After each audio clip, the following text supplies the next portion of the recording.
یہ مال اسی وقت اچھی چیز ہے جب آپ ان کے حقوق کو ادا کریں. آپ دیکھیں کہ قرآن کریم کے اندر 10ویں پارے کے اندر اللہ رب العزت فرماتے ہیں والذین یکنزون الذهب والفضة ولا ينفقونها في سبيل اللہ. فرمایا کہ وہ لوگ جو سونے چاندی کو جمع کر کے رکھتے ہیں والذین یکنزون الذهب والفضة ولا ينفقونها في سبيل اللہ. فرمایا جو لوگ سونے چاندی کو جمع کر کے رکھتے ہیں, مال و دولت کو کما کر جمع کر کے رکھتے ہیں, اور آگے قرآن نے کہا وَلَا يُنْفِقُونَهَا فِي سَبِيلِ اللَّهِ, اس کو اللہ کے راستے میں خرچ نہیں کرتے ہیں, تو قرآن کہتا ہے فَبَشِّرْهُمْ بِعَذَابٍ أَلِيمٍ. ایسے لوگ جو مال و دولت کو جمع کر کے رکھتے ہیں, اس مال کے اندر جو اللہ نے حقوق کو عائد کیے ہیں ان حقوق کی ادائیگی نہیں کرتے ہیں, تو قرآن کہتا ہے کہ انہیں دردناک عذاب کی خوشخبری سنا دیجیے. اور فرمایا کہ وہ مال جس کو ہم گن گن کر رکھتے ہیں اور بہت ہی محبت اور پیار کے ساتھ رکھتے ہیں اس مال کے بارے میں, اور اس مال سے ہم اللہ کے حقوق کی ادائیگی نہیں کرتے ہیں, یعنی زکوٰۃ نہیں دیتے ہیں, غریبوں کی مدد نہیں کرتے ہیں, مساکین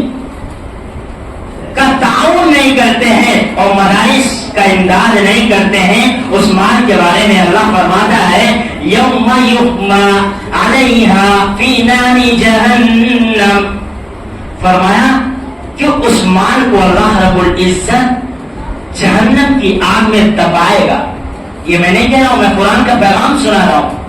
تو قرآن کہہ رہا ہے یوم یحمى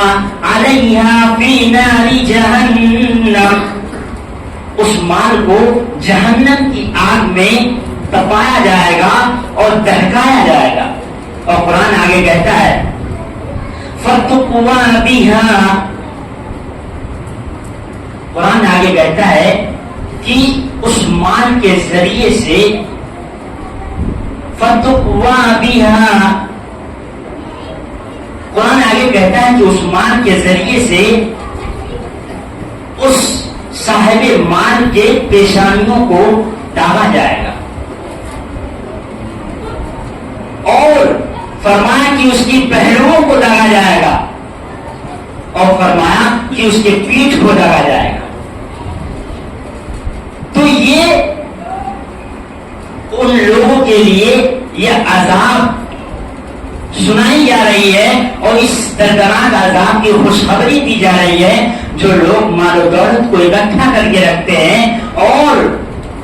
اس کے اندر جو اللہ نے جو حقوق عائد کیے ہیں ان حقوق کی ادائیگی نہیں کرتے ہیں. فرمایا کہ فَتُقْوَى بِهَا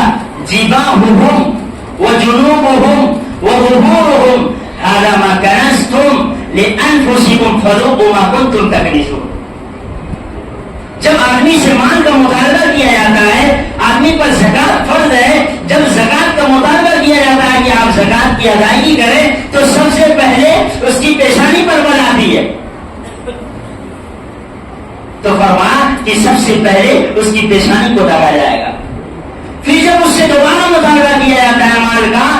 تو وہ اپنے پہلو کو پھیر لیتا ہے, تو فرمایا کہ اس کے پہلو کو بھی داغا جائے گا. اور پھر جب بار بار اس سے مطالبہ کیا جاتا ہے کہ تمہارے مال میں زکوٰۃ واجب ہے لہذا تم زکوٰۃ کی ادائیگی کرو, تو پھر وہاں سے پیٹھ پھیر کر چلا جاتا ہے. قرآن نے کہا کہ اس کے پیٹھ کو بھی داغا جائے گا, اور داغنے کے بعد اس سے کہا جائے گا هَذَا مَا كَنَزْتُمْ لِأَنفُسِكُمْ فَذُوقُوا مَا كُنتُمْ تَكْنِزُونَ. یہ وہی مال و دولت ہے جسے تم دنیا میں جمع کر کے رکھا کرتے تھے. اور اللہ کے نبی جناب محمد رسول اللہ صلی اللہ علیہ وسلم نے فرمایا کہ ان لوگوں کو عذاب ایک اور طریقے سے بھی دیا جائے گا جو لوگ مال و دولت کو اکٹھا کر کے رکھتے ہیں اور اس کے حقوق کی ادائیگی نہیں کرتے ہیں. فرمایا اللہ کے نبی جناب محمد رسول اللہ صلی اللہ علیہ وسلم نے کہ وہ مال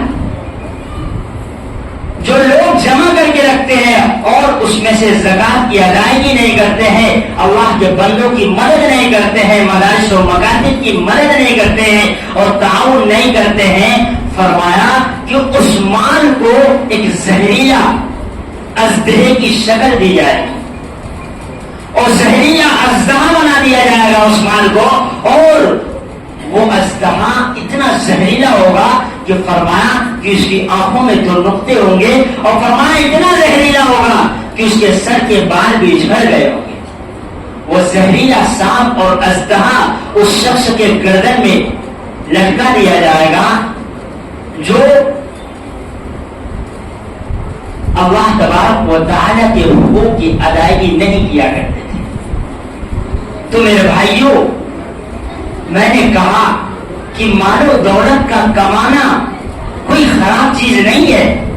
بلکہ یہ مستحسن ہے، اور اللہ کے نبی جناب محمد رسول اللہ صلی اللہ علیہ وسلم نے فرمایا کہ الید العلیٰ علیٰ خیر من الید السفلیٰ، اوپر والا ہاتھ یعنی دینے والا ہاتھ، لوگوں کی مدد کرنے والا ہاتھ، مدارس کا امداد کرنے والا ہاتھ، غریبوں کی مدد، مساکین کی مدد اور تمام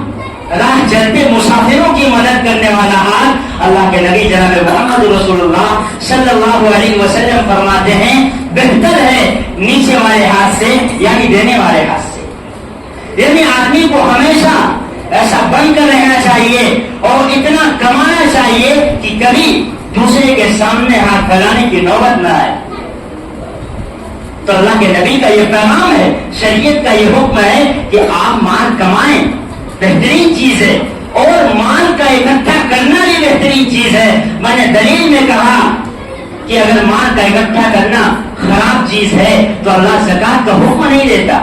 جب آپ کے پاس مال ہی نہیں ہے تو زکات کا حکم اللہ کیوں دے گا؟